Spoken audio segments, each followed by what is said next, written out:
Thank you for the song. Good evening. Welcome on the polip, second part, second evening. Our first guest will be famous author on polip. He was 10 times on polip and now 11th. Nikola Madžirov. Please.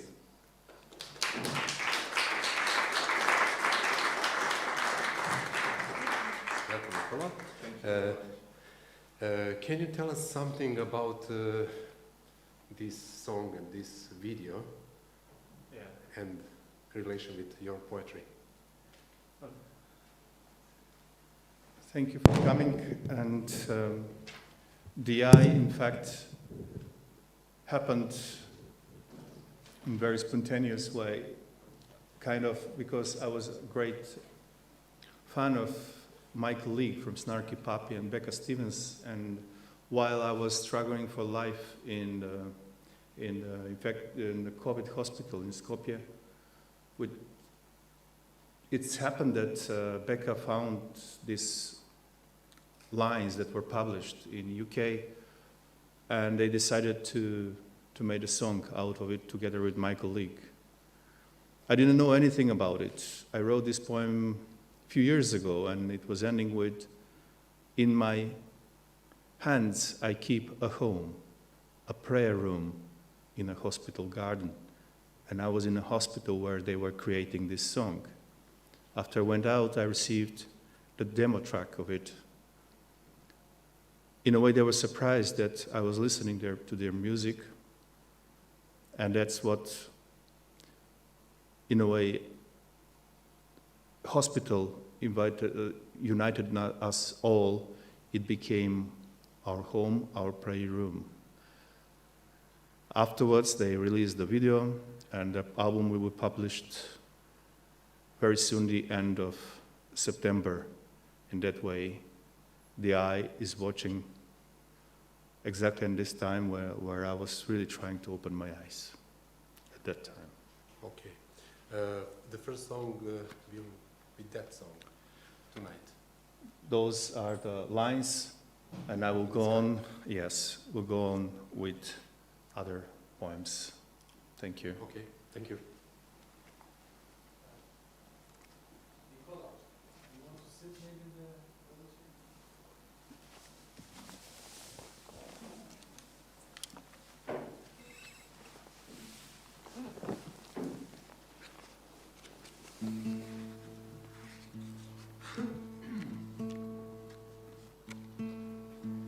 Стрелки од часовникот. Наследи го детството од албумот. Пренеси ја тишината што се шири и стеснува како јато птици во лет. Дланки зачува ја неправилната топка снег и капките што се спуштаат по линијата на животот. Кажи ја молитвата со склопени усни.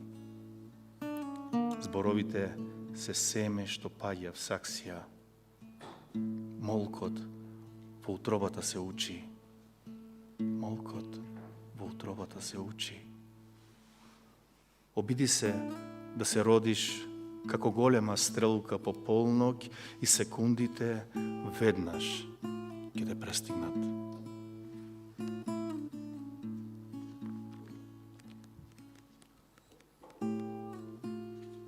Изреченото не прогонува. Им дадовме имиња на дивите растенија зад недовршените згради, ги именувавме сите споменици на нашите поробувачи, децата ги крстивме со љубовни прекари извлечени од писмата еднаш прочитани. Отпосле тајно ги толкувавме подписите на дното од рецептите за неизлечиви болести. Со двоглед ги зближувавме дланките на простување потпрени врз прозорците. Зборовите ги остававме под камењата со закопани сенки на ридот кој го чува ехото на предците што не се впишани во семејното стебло. Она, што го кажавме без светоци, уште долго ќе не прогонува. Зимите се намножија во нас, без да бидат спомнати.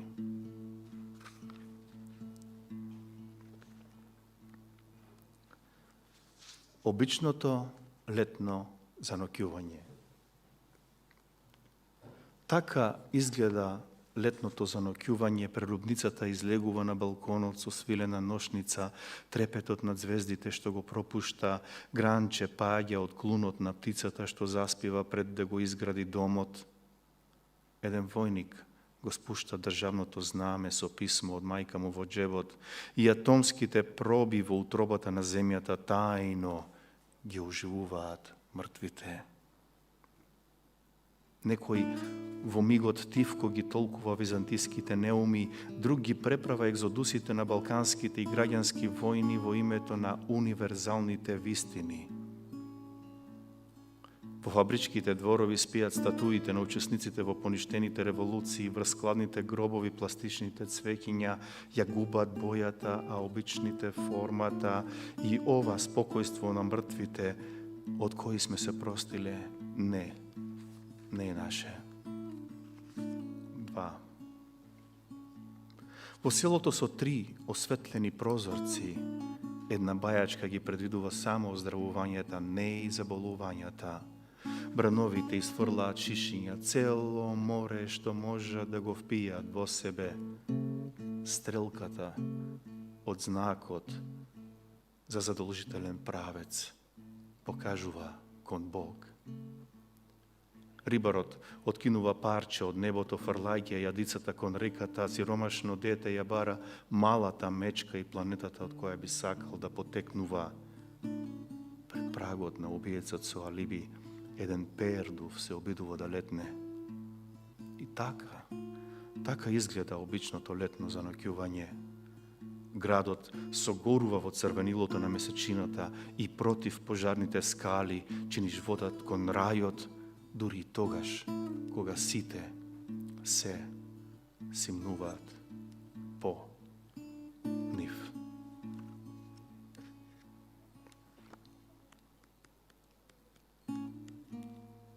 Совршеноста се раѓа. За пораките на водата низ нашите тела сакам некој да ми зборува за вчерашниот воздух во телефонските кабини, за летовите што се откажуваат поради слаба видливост и покрај сите невидливи ангели. За фенот што плаче по тропските ветрови, за темјенот кој мириса неубаво додека исчезнува, сакам некој да ми кажува. Верувам, кога совршеноста се раѓа, сите форми и вистини како лушпа од јајца напукнуваат.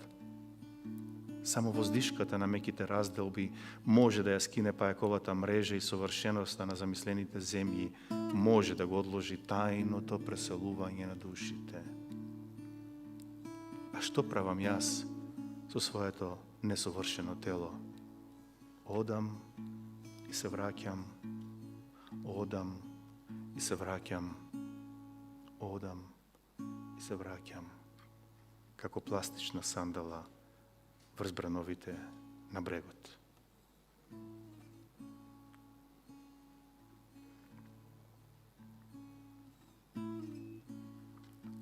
The poem I will read was published in Kicaj. And usually I tell this story, and I asked my publisher why it's published in this Zeit, in the daily newspaper. And they said, probably it's political. I tried to find political, and I found one word here, Europe. Пред да се родиме. Улиците беа асфалтирани пред да се родиме и сите со звездија веќе беа формирани. Лисјата гнија до работ на тротоарот, среброто црнееше врз кожата на работниците. Нечии коски растеа и растеа низ должината на сонот. Европа се обединуваше пред да се родиме и косата на една девојка спокојно се ширеше врз површината на морето.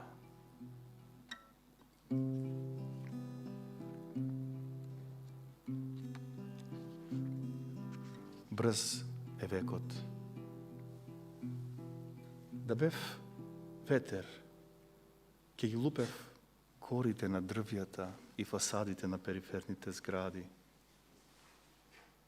Да бев злато, ке ме криеа во подруми, во ровлива земја и меѓу скршени играчки, ке ме заборавеа татковците, а нивните синови трајно ке ме паметеа. Да бев куче, немаше да ми биде страв од бегалци. Да бев месечина, немаше да се плашам од смртни казни. Да бев зиден часовник, ќе ги криев пукнатините над зидот. И брз е векот, ги преживуваме слабите земјотреси, гледајќи кон небото, а не кон земјата. Ги отвораме прозорците за да влезе воздух од местата каде што никогаш не сме биле, и војни не постојат, зашто секој ден некој го ранува нашето срце. Брз е векот, побрз од зборот. Да бев мртов, сите ќе ми веруваа. Кога молчам, when I keep silent. Fali menderi. Thank you.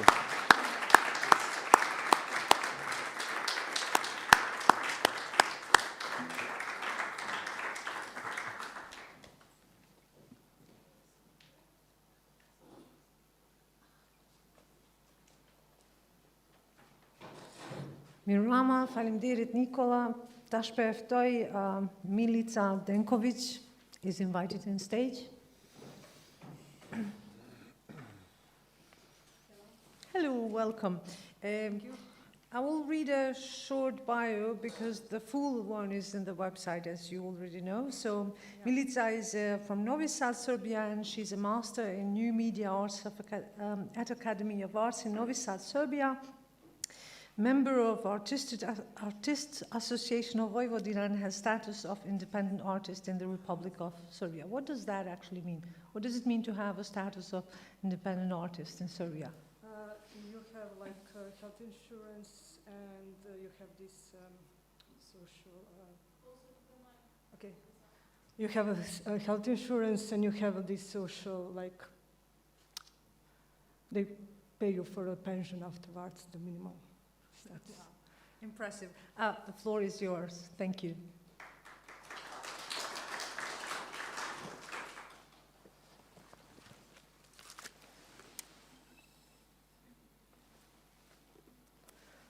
On the shoulders. This one is dedicated to my grandmother Henrietta, my mother Jelena, and all the strong women that helped me to be who I am now. On the shoulders. I learned from strong women what the strength is supposed to look like, but not to hurt, to lead, inspire, encourage. In a moment when everyone is silent and has nothing to say, I will be there.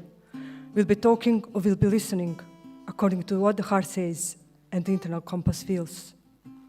I learned from strong women that weakness is not a negative characteristic, but the ability to recognize fragility in people, to understand it, accept it, and love it, like a rare plant and protected under the law. I learned from strong women the value of hugs, the depths of silence, and layers of solitude, and when to let people inside and closer, to share their space for the future strengthened us, because we don't know what may come. And when that comes, for us to know that we are not alone, that we are standing on the shoulders of strong women, stretching our arms towards others, because we are only people then, when we touch each other deeply, somewhere inside. Glitch. I'm a glitch in particle universe. I'm a particle and a wave, a badass and a princess and a dragon. I'm programmed badly and satisfactory, submissive and obedient for the environment in which I grew up in. Like a needle amongst decorative flowers which you want to pull out, spice intellect which you consider weeds and past bug in a system of bearable error without Father and God. Conscious about my merits and their merits without breasts in 3D, I read heavy, thick books, theoretic, dark, and critic. I don't divide colors by gender, and I ride hockey skates like a girl, extreme. I'm not a piece of meat for a lazy afternoon noise, my lullaby. I creep proudly through life, my thoughts, ideas, dreams, instead of fitting in unrealistic standards of beauty. Outsider. Solitude is not heavy and hard because inside of it, there is no illusion. When you're watching from a side, you can more easily figure out what is happening from the distance perspective. The picture is more clear. Maybe that's why you became a writer and photographer, studying and analyzing the behavior of others and groups towards you and mechanisms of rejection, ostracism, fear. You were an anthropologist of your own experience of exclusion and otherness. I thought you're not belonging to any of minority groups. You're just different, loner, and headstrong. And society quite doesn't like this. Nor the openness, nor the courage to say no to bullying, which draws you to the margins. I thought you were never in the center. You were in your own world, on the periphery. You knew how to appreciate yourself to the certain levels. I thought you were scary deeply inside of repeated rejection when you were accepted at last by some other people when the time had passed. Some compromise you should never have done, but you learn where your boundaries are, which should not be crossed in any case, and you search for your internal compass to the people equal to your internal escape. Now, amongst others, you're slightly more careful and closed, but you can still share some horizons with them, no matter what. You find your shelters along the way, that micro places where the difference is not a burden but a treasure, and where everyone is outsider, so nobody is strange, weird, geeky, queer. You find your shelters along the way in the good people also to whom your outsidarity was something that is rare and authentic, because they weren't restrained by wrong-mindedness, which can be fatal, because they had already diversity in themselves, and they just knew it's the same thing. The showman. Some of them love you when you are not near them. They love public persona, the clown in you, the showman. Something they admire, something they desire from a distance. Nearness is not a choice. It's too difficult, too much burden, I suppose, and constant agents are being broken on both sides. They see cracks in the person they found untouchable and idolized. They don't like it, it's too real and too ordinary. So it's easier to look at you as inspiration or even just a sexual object. Leaving you your solitude and loneliness to fight your demons alone, turning them into art to which they will applaud at the end, after everything is over. Thank you.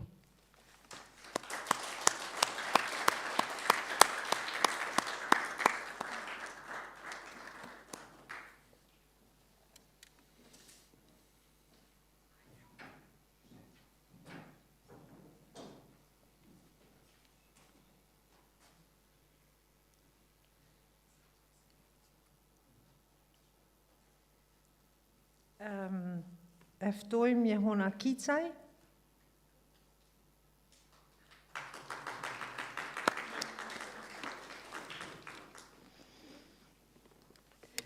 Mirëmbrëma. Jehona është prej Suharekës, autore, redaktore dhe e teksteve letrare që jeton në Hanover në Gjermani. Ka studiu filozofinë, studimet gjuhës gjermane dhe letërsinë gjermane në Hanover. Kisha dashur me të pyet Jehon, a vjen shpesh në Prishtinë, a je midis dy vendeve, edhe a kishe mujt me bëni krahasim mes kësaj se çka prodhohet atje, këtu dhe atje? Ndoshta është pyetje shumë e përgjithësuar. Do më thonë letërsi. Po, patjetër që letërsi. Let me just translate this. I was just asking Jehona if she's in between places and if she could make shortly a comparison between what is produced and how the literature is produced there and here.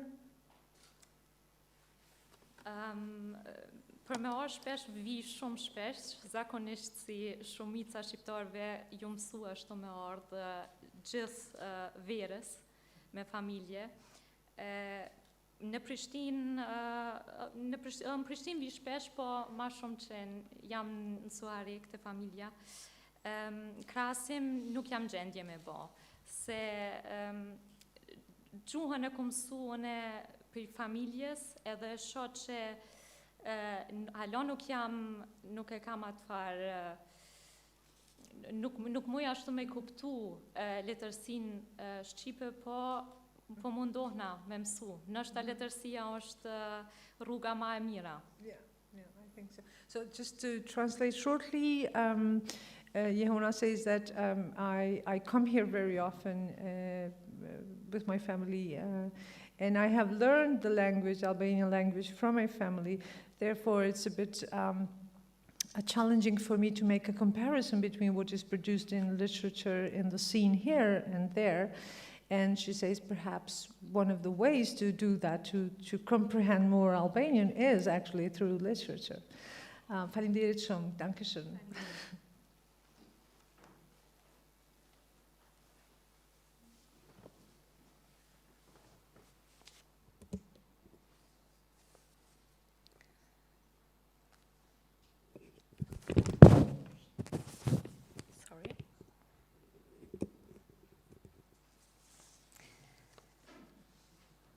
Ich komme von einem Ort, der verwüstet worden ist. Ich wurde in einem Haus geboren, das niederbrannte. Ich hörte Schlaflieder in einer Sprache, die verboten wurde. Fragt man mich, woher ich ursprünglich komme, möchte ich antworten, aus der Sprachlosigkeit. Der Krieg hat meine Kindheit verschluckt. Der Krieg hat die meisten meiner Erinnerungen zerfressen. Was bleibt also noch zu sagen, wenn all das, was dich einst umgeben hat, tote Asche wurde? Ich lernte zu früh, auf das Schweigen zu achten. Als wir nach dem Krieg zum ersten Mal das Elternhaus meiner Mutter besuchten, war ich 8, vielleicht schon 9. Ich hatte noch nicht begriffen, was in den Jahren seit unserem letzten Besuch geschehen war. Nur manchmal hatte ich Mama in dieser Zeit weinen gehört. Meist saß sie dabei vor dem Telefon im Flur und wartete auf einen Anruf von zurückgebliebenen Verwandten.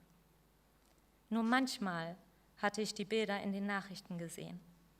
Nur einmal hatte meine Mutter mich ermahnt. Komm, schau dir an, was bei uns mit Kindern und Säuglingen passiert. Aber ich war ihr nicht ins Wohnzimmer gefolgt. Ich hatte weitergespielt.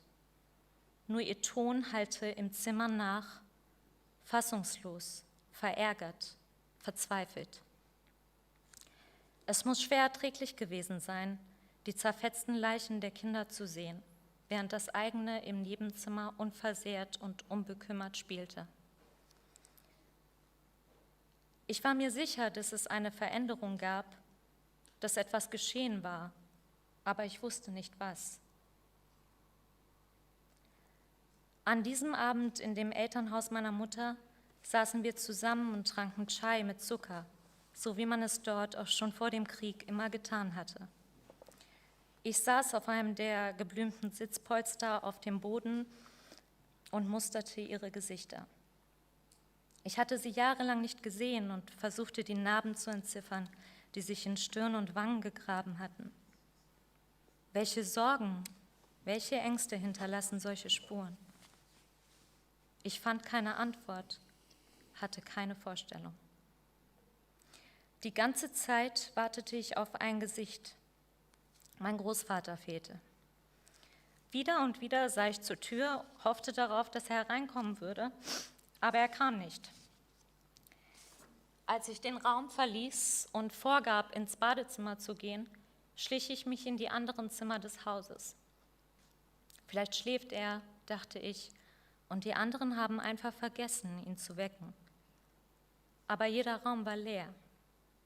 Ich weiß bis heute nicht, warum ich nicht nach ihm gefragt habe. Als wir uns verabschiedeten, war es schon tiefe Nacht. Ich hoffte, Großvater würde uns verzeihen, dass wir aufbrachen, ohne ihn gesehen zu haben. Auf der Fahrt zurück in das Dorf meines Vaters sagte niemand etwas. Nach wenigen Minuten bremste mein Bruder das Auto und hielt auf dem Vorplatz seiner Gedenktafel. Ich erinnere mich an unzählige Namen und ein paar eingravierte, alterslose Gesichter im Scheinwerferlicht. Sie hoben sich hell vom grauen Stein ab. Mein Vater und mein Bruder stiegen aus und ich sah, wie ihre Köpfe der Reihe nach den Namen auf der Tafel folgten. Die steinernen Gesichter verschwanden in ihren Schatten. Nach einer Viertelstunde kehrten sie zurück. Mein Bruder sagte, er steht nicht auf der Liste. Auf dem Rückweg blieb es still. Ich hörte nur das Brummen des Motors. Jahre später gab man Blutproben für einen DNA-Vergleich ab, aber passende Knochenfragmente wurden nie gefunden. In der Bibel steht, eine Person, die in Zungen redet, habe die besondere Gabe, eine Sprache zu sprechen, ohne sie jemals gelernt zu haben. Ich schwieg und Gott ließ mich das Ungesagte verstehen. Auch du hast den Krieg erfahren, sagte meine Cousine, als sie mich das erste Mal in Deutschland besuchte. Du hast ihn psychisch miterleben müssen und auch das ist unerträglich. Der Krieg hat ein hässliches Gesicht. Danke Gott dafür, dass du ihn nur aus der Ferne sehen musstest. Als ich am ersten Schultag das Klassenzimmer betrat, umgab mich die deutsche Sprache. Sie erinnerte mich ununterbrochen daran, dass ich nicht wirklich zu diesem Ort gehörte. Die unbekannten Worte wandten sich wie Schlangen aus schwarzen Mundhöhlen, aus Abgründen, und ich war wie gelähmt. Wie oft sagte ich nichts, aus Angst, mich zu versprechen.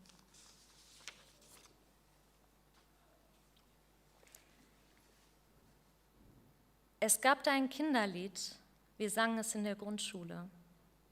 Ich erinnere mich nicht mehr vollständig an den Text, aber am Ende einer jeden Strophe sangen wir in einer jeweils anderen Sprache Guten Tag und Auf Wiedersehen. Es mögen 7 oder 8 Sprachen gewesen sein und neben dem Liedtext waren die verschiedenen Nationalflaggen abgebildet, nur in Grautönen und kaum erkennbar. Türkisch folgte als zweites nach der deutschen Sprache. Merhaba, Gülle, Gülle, Guten Tag, auf Wiedersehen war der Refrain. Ich erinnere mich an den Rhythmus. Ich erinnere mich, wie Hilal, meine beste Freundin, aufgerufen wurde. Sie hatte schwarzes Haar, aber gefiel sich besser mit blond gefärbten Strähnen. Wir saßen immer nebeneinander. Hilal sollte die 3 türkischen Worte für alle erst vorsprechen und dann vorsingen. Die Klasse sang nach, wie ein verstärktes Echo. Ich erinnere mich an ihr stolzes Lächeln, an ihre weißen, leicht abstehenden Schneidezähne.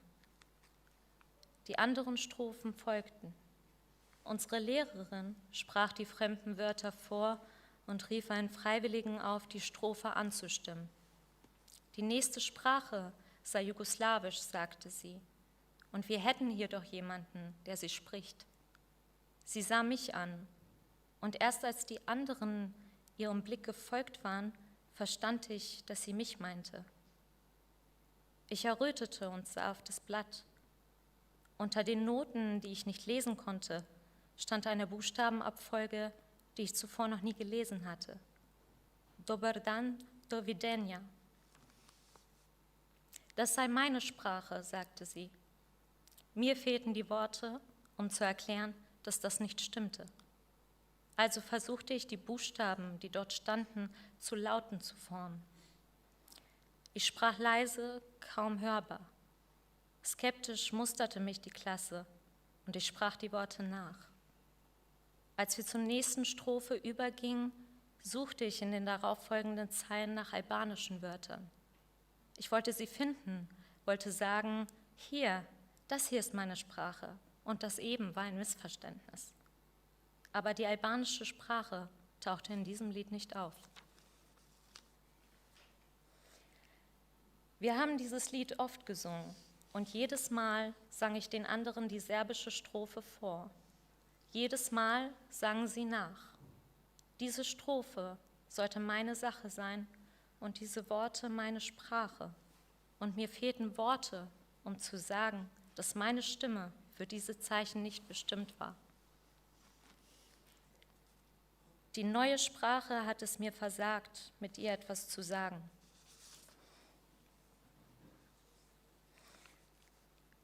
Ich habe keine zusammenhängende Erinnerung an meinen Großvater, keine gemeinsame Geschichte. Wie viele Sätze, die er mir nicht sagte, wie viele Male hat er mir nicht über die Haare gestrichen. Kumedit. Meine Mutter spricht wenig. Wenn ich sie nach alten Zeiten frage, sagt sie, ich kann mich nicht mehr daran erinnern. Und doch bricht selten und unerwartet etwas aus ihr hervor, wie aus einem Spalt, nie ganz heraustretend. Dein Großvater hat mir und deiner Tante immer vorgesungen, wenn wir nicht einschlafen konnten. Er legte sich dann neben uns und wir hörten ihm zu, sagte sie mir einmal am Essenstisch. Ich fragte ungläubig nach. Er hat euch vorgesungen? Ja, sagte sie, dachte angestrengt nach, summte dann, kaum hörbar, eine Melodie. Immer wenn ich meiner Mutter Nachfragen stelle, verstummt sie. Mindestens 4 Jahre lang habe ich mich nicht in der Schule gemeldet, obwohl ich die richtigen Antworten kannte. Ich hatte mir gewünscht, mein Schweigen könnte mich unsichtbar machen. Ich erinnere mich. Der letzte Satz meines ausformulierten Schulzeugnisses lautete: Du bist so ein kluges und freundliches Mädchen, habe Mut, mehr zu sagen. Es gibt keinen Grund, ängstlich zu sein. Meine Klassenlehrerin hatte keine Vorstellung davon, wie viele Dinge es gab, vor denen ich Angst hatte. Erst vor kurzer Zeit nahm ich all meinen Mut zusammen und fragte meinen Vater, warum er in Deutschland geblieben ist. Povet pse? Du fragst, warum? Weil im Kosovo immer etwas gefehlt hat. Ich bin einst für 2 Jahre hergekommen, aber ich blieb länger. Auf meinen Reisen zurück nach Hause habe ich immer alles mitgenommen, was ich besaß. Selbst die Nadeln, mit der ich meine Arbeitskleidung nähte, wenn sie kaputt riss. So entschieden war ich, nicht mehr nach Deutschland zurückzukehren. Aber wenn ich zu Hause ankam, hörte ich meine Eltern sagen, wir brauchen noch einen Traktor für die Feldarbeit. Wir haben Land gekauft und müssen das noch abbezahlen. Wir benötigen noch dies und brauchen noch das.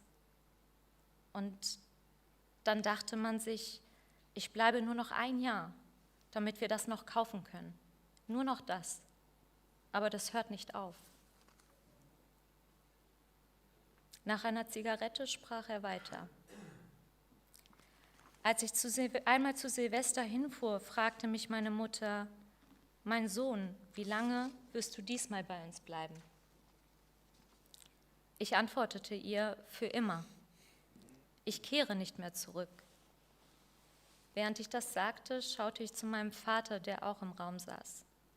Er beobachtete mich, sagte nichts. Erst am nächsten Tag kam er zu mir und fragte, sag mir, wie ernst ist es dir mit deinem Entschluss? Ich antwortete, sehr ernst, Vater. Du bist schwach geworden, kannst nicht mehr auf dem Feld arbeiten. Ich bleibe, ihr braucht mich hier. Mein Vater hörte sich meine Sätze an. Irgendwann sagte er, hör zu, wir haben so viele Schulden. Borge dort mir. Von Schulden muss man sich reinwaschen, mein Sohn. Mehr sagte er nicht. Also fuhr ich wieder zurück nach Deutschland. Ist das alles, was du wissen wolltest? Ich weiß nicht, was ich sagen soll.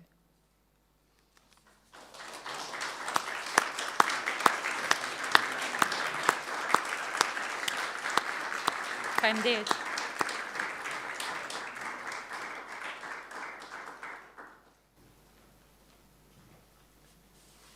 Thank you, Jehona Kicaj. Our next guest and author is the Danilo Stojic. He comes from Titovo Užice, and he is the guest of Qendra Multimedia on Residence for Writers. Welcome. Thank you. He is a writer and street artist. You have a very interesting book. It is your first book. Yeah, my first single prose book, illustrated by my friend, who is a big artist. And thank you. Yeah, I designed it, so thank you. Okay, I saw that is very interesting mixed between prose and pictures or graffiti. Yeah. Can you explain that In this poetics? In this instance, we worked together. Like he would answer on some of my works with illustration, and I would somewhere follow the illustration with the work. So it was like a mutual work, not just simply illustrations that would follow the text. Is it part maybe of your street or his street art or not? Well, the themes and motifs are from his. My work with the street art was more in words and stencils, not with the images. I'm not that good of a drawer, let's say. I work more with bombing with words and placing them on different sides. And what is the reaction of people in Užice on your street art? Well, I don't know what to tell you. I mean, angry people. No. I don't remember any instances of that, but yeah, for me, street art is a way to put words to more places than just books or screen. So I don't know the reactions, but that's a means. We will see. Okay, thanks. Yours. Thank you.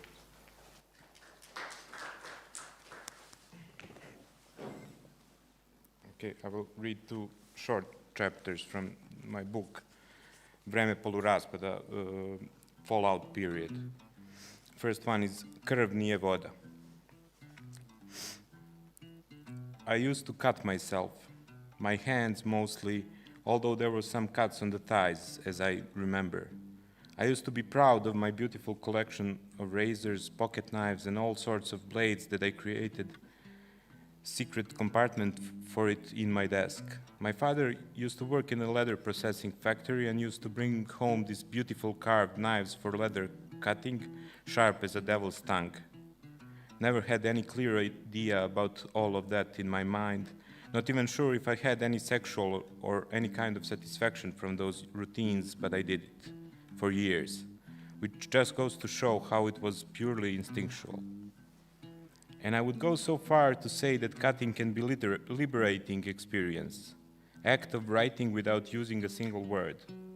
Blade carved sharp in skin that brought out the deepness to the surface right away, with no need for any symbolistic bullshitting explanation about multi-layered reality. Traces disappear right after they're harvested with a blade and reappear as a clear and pure work of art, in a form of healing wound, pulsating, ripped skin, like the edges of a canyon that rises from the dried red river, soft and in the same time dry and cracked bottom that stinks in its own rotting, cheesy leftovers, red and black crumbs of blood spilled around, like a carcasses after some great catastrophe. Standing on the edge and not jumping, just because of the single fact, fear of height, can trick you back into life again. And what kind of life is that? If it's there just because of that one fact, what kind of life is that when it's thankful to the fear? Lost in the company of arty people, I can always play it cool by releasing some of the well-treasured ideas, in the same time camouflaging my story of blood spilling. Imam ideju za instalaciju, and I paint the title of my idea with my hands across the air in front of me. Zove se Krv nije voda. Sve što je potrebno je veliki prazan zid neke galerije, po mogućstvu što otmenije i prefinjenije, četka i nekoliko litara krvi. Najbolje bi bilo ljudske, iz rezervi neke medicinske ustanove ili banke, ili gde već. I cela ideja je u tome da se četka dobro umoči u krv i onda debelo i masno ispisati na zidu velikim reklamnim slovima reč voda. And in those kind of situations, listeners are always trying to play it even cooler by acting understanding and even willingness to help in realization, instead of thinking it through and discarding me like an imposter I am. But I always hope of someone seeing me through in the right kind of way. I'm always looking at their faces, hoping that someone is preparing to put me down by forming the right kind of question and finally asking it.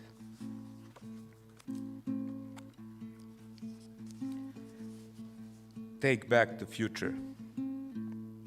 Exploring the known town over and over again can be seen as searching for the hidden treasures in your own backyard, buried and forgotten about in childhood. Forgotten like a dream that once seemed to hold the key for some very important door. A method is walking the streets until the blisters on your feet starts to cry, dragging your fingers across different facades until you come to difference of every grain of sand engraved in, mapping every crack in the asphalt on the road, connecting skylines into one never-ending broken line. All these exercises can easily turn into meditation of rearranging cities and places that you keep stored in your mind, making new places out of different quarters of cities, reeled or dreamed or only picked out from the movie screen. It's a road to help you prepare for the future. To be more precise, it's the road for taking the future back. An old promise, a real progressive future, planet city future in which the trains of the world are now just local transportation. One skyline roars the mountains and valleys and waters. Super bridges are emerging from the oceans, and the star sky is forever poisoned by the street lamps and open windows through which the neon songs of the TV programs are flickering against the dark, shining on the passerby planes and other flying vehicles. And then you just come to halt in front of a filthy puddle that oozes from a broken drain pipe in the middle of the street, and cannot but pause to contemplate the choices. Sometimes the reflection beats the original. The open sky isn't anything new as a sight, but when you spot it in a dirty, muddy hole in the ground, you cannot but wonder how all that open space and mountain-sized clouds managed to fit in this step-limited lake beneath and turn its few centimeters of deepness into real abyss. Thank you.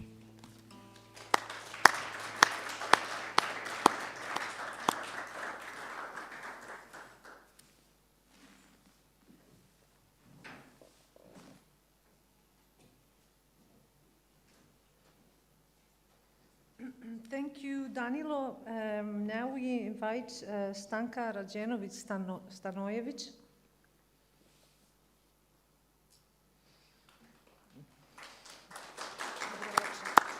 Dobro večer. Ja ću probati pitanje na crnogorskom, whatever.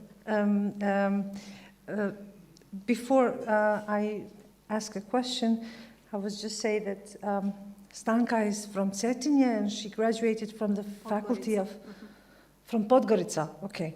Wrong information here. She graduated graduated from the Faculty of Philosophy in Nikšić in the Department of Serbian Language and Literature. Ovi zadnji dani smo vidjeli heated događaj in Cetinje. Koliko vaš rad referiše u ovim aktualnim političkih događaja ili atmosferu in general, generalno? In these last days, we have seen some very heated events happening in Cetinje, in Montenegro, and the question is like how much Stanka's work refers or touches upon these current events or the general political atmosphere. Mislim da nam je zadnjih decenija dosta svakako tih previranja i tih nekakvih sumanutih, neracionalnih događanja, tako da svako misli vjerovatno da je u pravu, a istina je uvijek negdje na sredini. Mislim da bi ljudi trebalo da se bave suštinskim stvarima, da malo više rade i da rade na sebi. I hope I can translate this. Each side thinks that they're right, and I think that everyone has to deal with things in a more profound way and work on themselves. Thank you.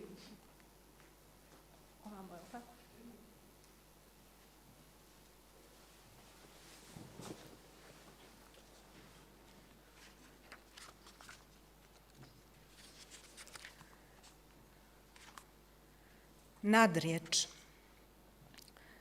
Na sceni dva usamljena drveta, čudno mi mašu, lozinku traže.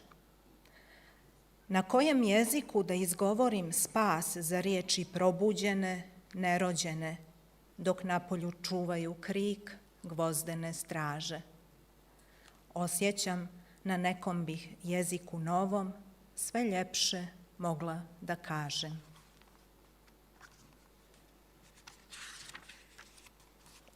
Demagog. Odmarajmo uz veznike. Vrijeme je navika, ljudi se žale na vrijeme. Čitaj me drugačije, vjekovi su utonuli u stereotip. Zastave na pola koplja i nakon svega godi sunce. Obezoružati dan, ove se niti pletu u opasan znak. Noć lomi koplja i nas. Metamorfoza čaše u vinu je zabluda. Mi, nestvarni, u nama posrću putevi, jaka doza veznika veze demagog tka. Slutim, prazninom, veze vežu nas. Na tračnicama. Mirišu dani na hlorofil djetinjstva. Djeca sjećanja u savršenom redu po troje, listovi djeteline. Tuge nas se sjete uvijek kad je lijepo. Boja fasade zgrade zašumi zrelošću u nama. Sjenke zidova imaju pravo čak i na beskućnike, a sjenke krošnji padaju na san. Budi se još jedan dan vagona koji stoji.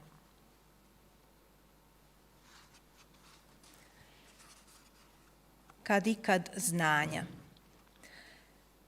Po rođenju unaprijed znanim prezimenom zoveš se ime.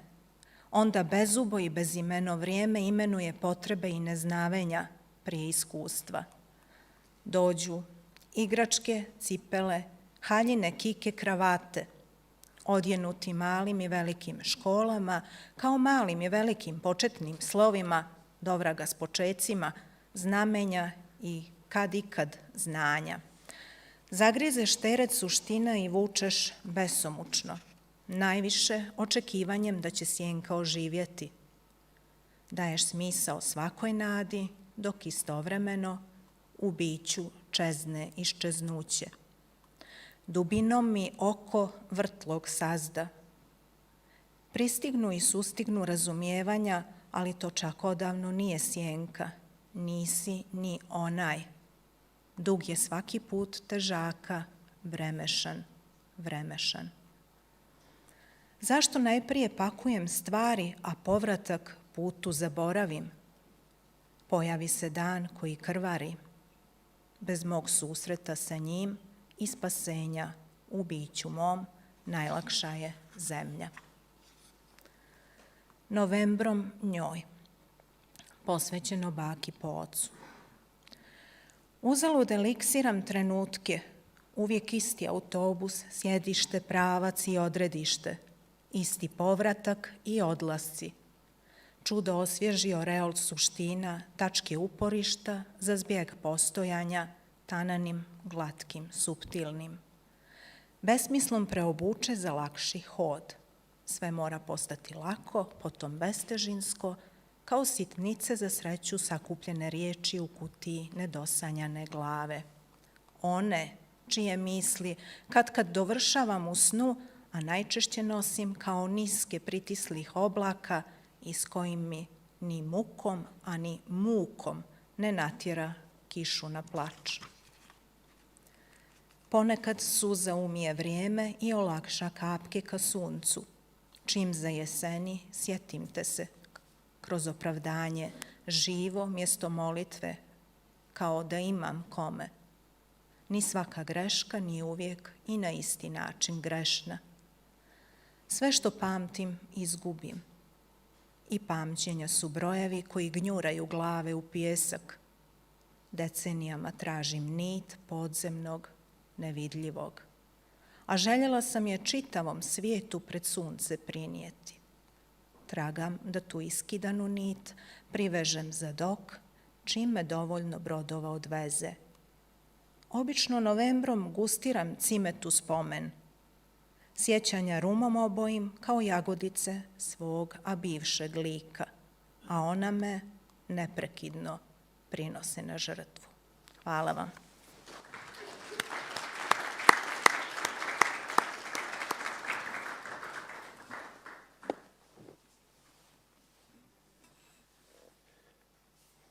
Thank you, Tanja. Our next guest, she's a writer, translator, moderator, editor, literary trendsetter. She established many good things on literary scene in XU in Europe too. She was in big clash with Nobel Committee last year because of Handke case. She's a very brave woman. She's Alida Bremer. One big applause for her.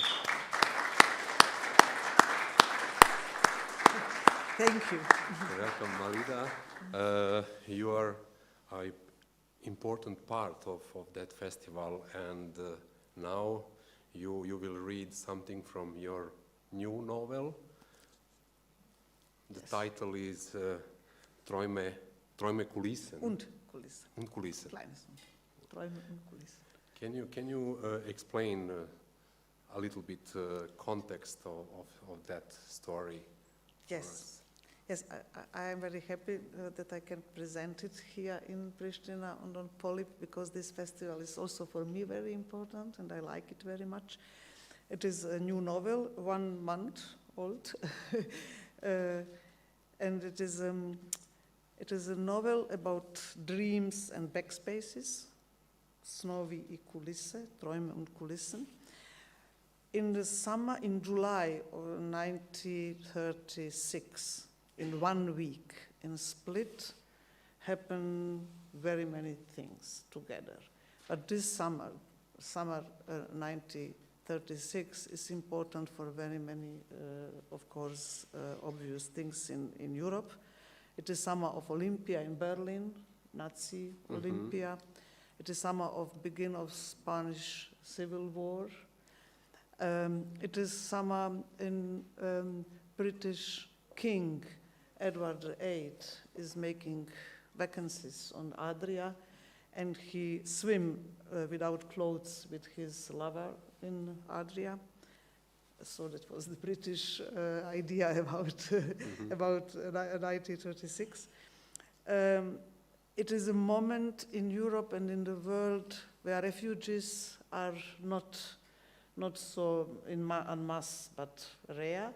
But harbor of Split has refugees, Jews and communists who try to escape the continent. The first refugees, yes, because yes, and it is summer of movies and of Hollywood, and some Jewish actors are in Hollywood, and they sent first affidavit. That was the paper you need to go to United States, and all this concentrated is in this 1 week, but it's also full of tourists in Split, and it is very, very friendly atmosphere, and I put it all together. So it is a crime novel and history novel and movie novel. Everything is there in this atmosphere.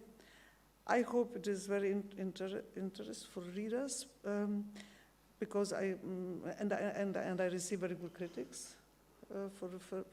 In this in one, Germany? yes, in Germany, in this 1 month, And it will be. What say the critics?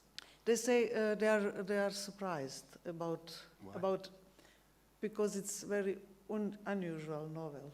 So you think it is crime novel? Oh no, it's not because it's not. There is a policeman and he tries to and there is a dead body on the beginning, but it leads in another way that you think.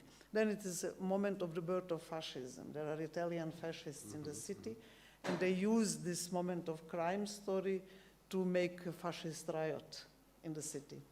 And it is, there are Italian fascists, but there are also Freemasons in the city, and communists, and socialists, and nationalists, and Yugoslav nationalists, and Croatian nationalists, everything. And there are 3 different movie teams from Germany. They are real, that is fact, they were there, and they make propaganda films for Nazi Germany. But not only that, they have cameras, and they are also spies. They make espionage, and that was real, like this.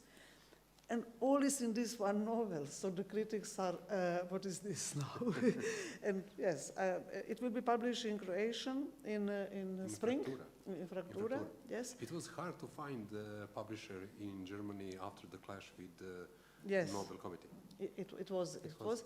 And on the end, this publisher is the first publisher of Peter Handke. And it is interesting. And the old Mr. Young, it is Jung and Jung, and the old Mr. Jung, Jochen Jung, asked me, indeed, have you a problem that we are first publisher? And I don't know, but have you a problem with me? And he told me not, but I don't know how Peter Handke will react. Now I don't know if he saw it. Thank you, Alida. Please. Thank you.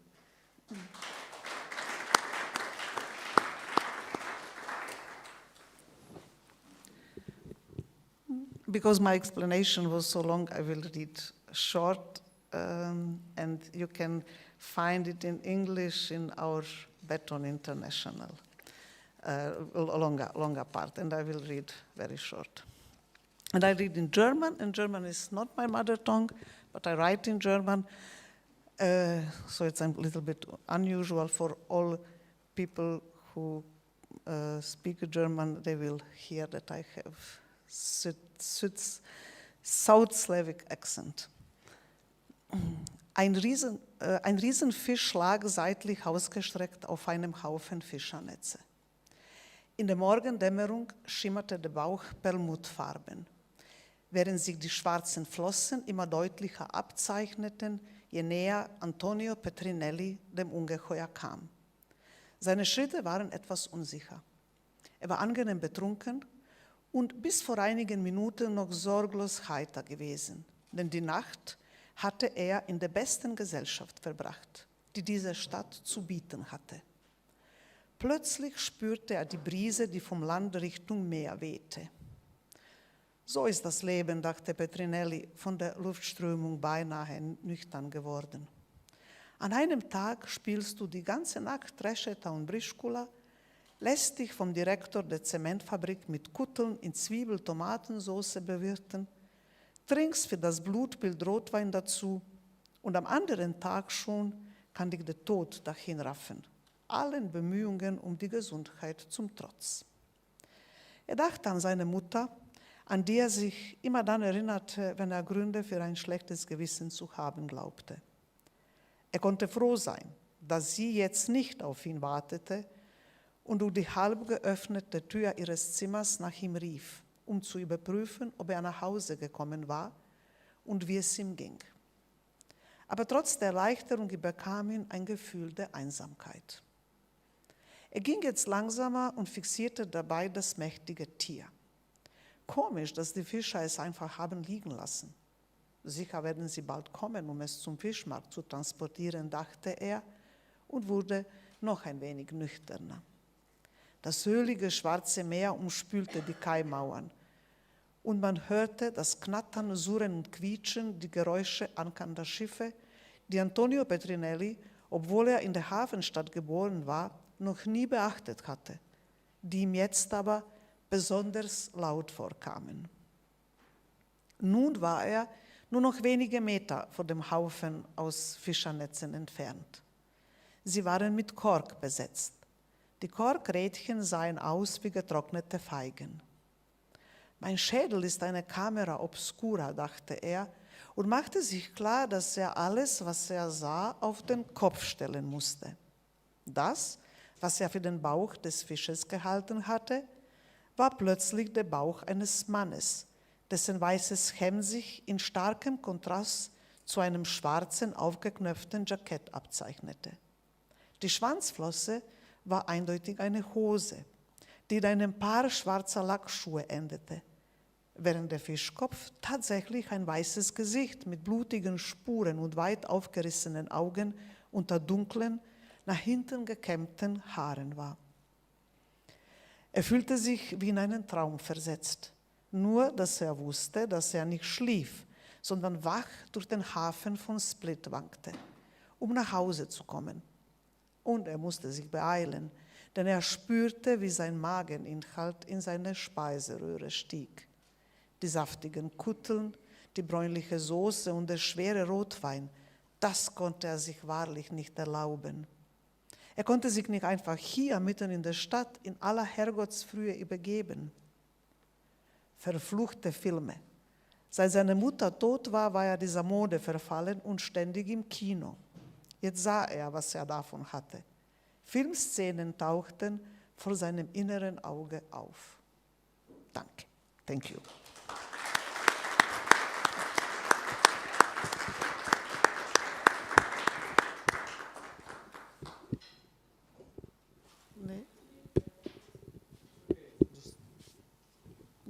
Es geht nicht.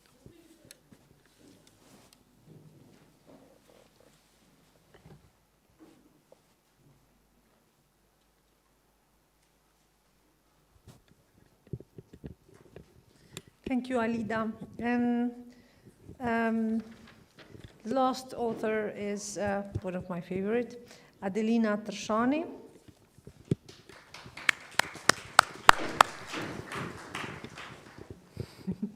Adelina is a feminist activist and a slam poetry performer living in Kosovo. She graduated from the Faculty of Philology, Department of Journalism at Pristina University and works at Kosovo Women's Network. I have heard, of course, I have seen slam poetry and heard, but this was in English always. And the first time I've actually heard and saw slam poetry in Albania was from Adelina, and I think it was in one of the demonstrations. And I see this young woman yelling to patriarchy in the face, and this was so impressive for me. How was the reaction to that? Because I suppose it was not. It was very unusual for the scene here, even for the feminist scene itself. Too bad I didn't know it was unusual, because then it costed me a lot. Like, back in my village now, I'm the crazy girl. And it's all because of the fact that I screamed there and I went nuts, literally. The reaction, I have to divide this again. Men, obviously, weren't that happy. I was like exposing them in a way that they didn't expect. Which was surprising about me, for me. Of course, they didn't like it. So, but the messages I got from young girls and women telling me that I did explain and I did put their life in a different way and I did tell their stories in a different way, which I don't know, like those messages kept me going. Otherwise, if I would listen to the men and the boys of Kosovo, I'd be dead. Wow. They're crazy. Thank you. We can talk about that later. Okay. So what I'm about to say, I cannot say it sitting, so somebody tell me if I should go on quarter, like can you see, is it fine? Okay, good. Okay.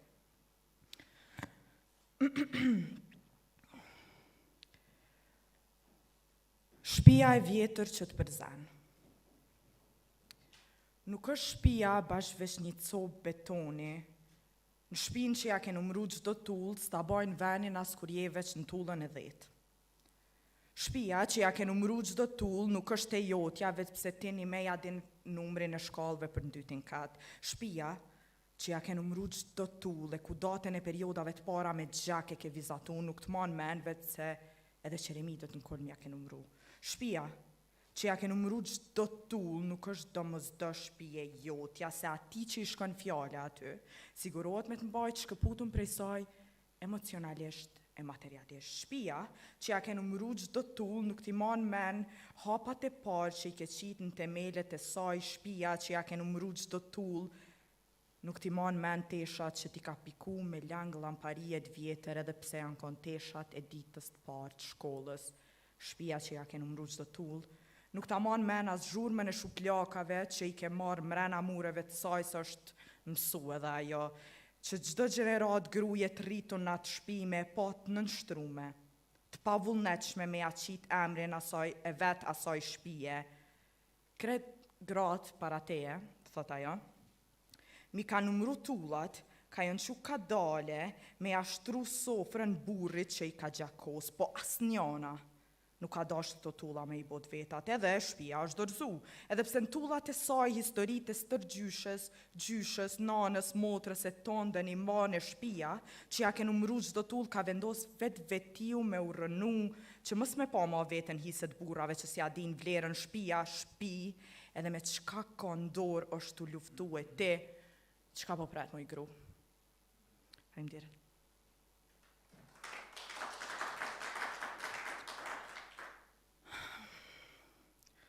Çka me i thonë motrës dvogël që po e njek një kerë me gjama të zi.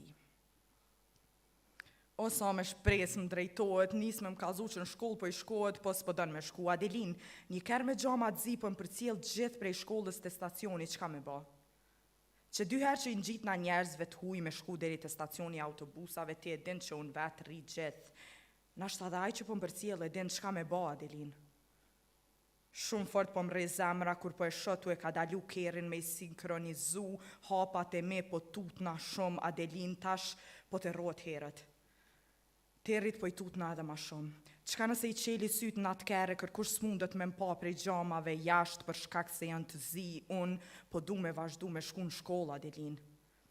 I kam një edhe qikat e klasës të folë për një kerë me gjama të zi, nashta unë s'jo me vetëmja që aj po e përcjell, a me u bo krejt bashke me thirë policin, Adelin? Çka mundet me dasht aj? Pse unë dona me hin trut një njeri që ftyrën nuk janë jashtë, një me zgjidhje me thirë policin, Adelin? Ata vonojnë deri sa të vine, me bo me dit aj që jam të i thirë, ku me dit që kam bën herën tjetër, po du me shku në shkollë pa tut, Adelin. E unë, po tutna që herën tjetër, motra, emrin ka me ma thirë, veç masi ka përjetu krejt skenaret e mundshme në kry tem, e unë po tutna që herën tjetër motra e me vogël, s'ka me mujt me më thirë heq, Adelin. Faleminderit.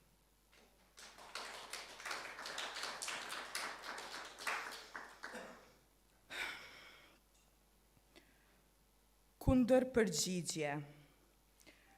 Nuk i thuhet vrajëm njerit që nuk lyp leje me të vra, nuk mujnë me fol prej varit ato që leje nuk ju ke lyp me kanë zani i tyne. Nuk e përshkrun dët t'i gjdo plëm, gyp hekur, ja thike që ja u ka marrë jetën grave me arsye tu, nuk i thuhet vrajëm krijesës që nuk lyp leje me të vra, se nuk e nalë ato as pështy ma jote në ftyrë, as nem të tua, zani e të nalt, as nuk e përshkrun t'i dët gypin, që ja ka qoh kafkën sabilës. E pra vrajëm me thonë, se nuk i thuhet vrajëm ati që nuk lyp leje me të vra, nuk i bashkohet do të thirrjes tënde, ajo që tu të nguash derisa burri vetë për spital është tu e bo, nuk i thuhet vrajëm krijesës që nuk lyp leje me të vra, nuk i bashkohet do të thirrjes tënde, ato që edhe veç një shuplak e kanë duru, nuk i bëhet thirrje more kërkujt me u dorëzu, nuk i thuhet vrajëm krijesës që nuk lyp leje me të vra, se edhe ajo që ndhimt ngan pret me i kallzu qysh me mbjetu, jo me u dorëzu, se nuk i thuhet vrajëm krijesës që nuk lyp leje me të vra, me konë këpus tyne, as ti s'kishe prit me të këshilu me u dorëzu, bile bash patetike të kisha tinglu, nëse dhe ndhimt ma të mdhaja më kishe thonë, më kishe një të thonë vrajëm, duhet me I thonë burrit që po dënë me të vra, nuk I thuhet vrajëm krijesës që nuk lyp leje me të vra. Faleminderit. Okay, this is the last one. I had 4 tonight. I'm usually like with 1 and then I run, literally run from stage. Traum patriarkale. Sa fëmijën në familje? 4. Qika djem, qika. Inshallah ju gëzën Zoti edhe me një vlla. Sa fëmijën në familje? 4. Qika djem, qika. Inshallah ju gëzën Zoti edhe me një vlla. Sa fëmijën në familje? 4. Qika djem, qika. Inshallah ju gëzën Zoti edhe me një vlla. Sa fëmijën në familje? 4. Qika djem, qika. Inshallah ju gëzën mami edhe me një vlla. Sa fëmijën në familje? 4. Qika djem, qika. Inshallah ju bën mami edhe me një vlla. Inshallah ju bën mami edhe me një vlla. Inshallah ju bën mami edhe me një vlla. Inshallah ju bën mami edhe me një vlla. Vlla. Ma shumë se hallat, tezet, kusherit, dajte mamit, dajte babit, dajte dajve dhe ato grate pa njëfshme në autobus. As prente me këtë vlla nuk ishin zërë me ma ba.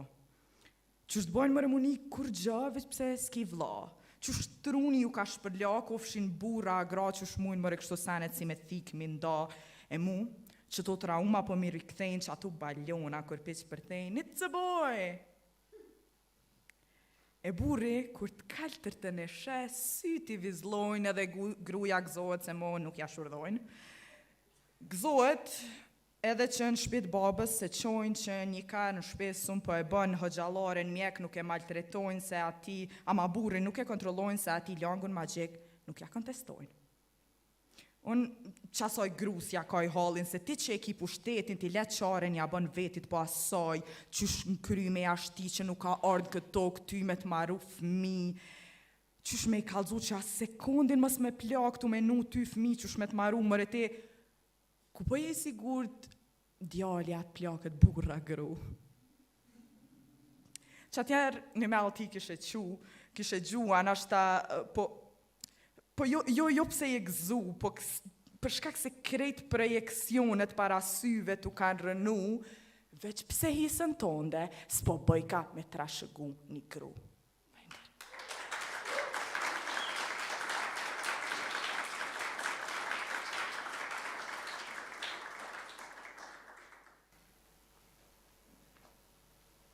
Thank you, Adelina.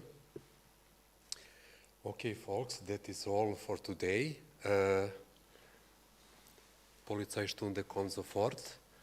And tomorrow is the third part of, final part of Polip Festival. Maybe the best part, 2 panels and readings at the evening and the party till midnight. Thank you. See you tomorrow.